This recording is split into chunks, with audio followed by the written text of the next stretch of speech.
ஆயிரக்கணக்கான பூல இருந்து தேன் எடுத்துக்கிட்டு எங்களுக்காக சேர்த்து வச்சா அதை நீங்கெல்லாம் எடுத்துக்கிட்டு எங்களை அச்சு துரத்தி விடுறீங்க.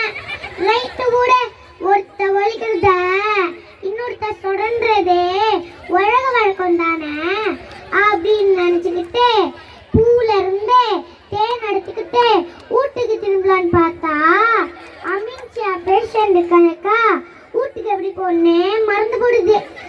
அச்சச்சோ என்னடா கரும்போதுன்னு பார்த்தா உற்பத்தியை பெருக்குறேன்னு பூச்சிக்கொல்லி மருந்தடிச்சு புழுவை கொள்றேன்னு இந்த மஞ்ச பயல்க அவனுக்கு அவனே ஆப்பு வச்சுக்கிறானுங்க.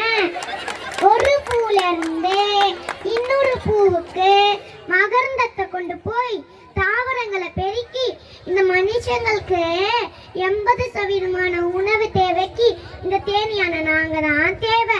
ஆனா நீங்க இந்த உலகமே உங்களுதுன்னு பேராசையில ஆடுறீங்க. பறவைகளும் விலங்குகளும் பூச்சிகளும் புழுக்களும் இல்லாத இந்த உலகில் மனிதா நீ மட்டும் என்ன செய்வாய்? கேள்வி உங்களுக்கு கேட்பது அகிம்சா. 1ஆம் வகுப்பு சென்னை தொடக்கப்பள்ளி முகப்பு.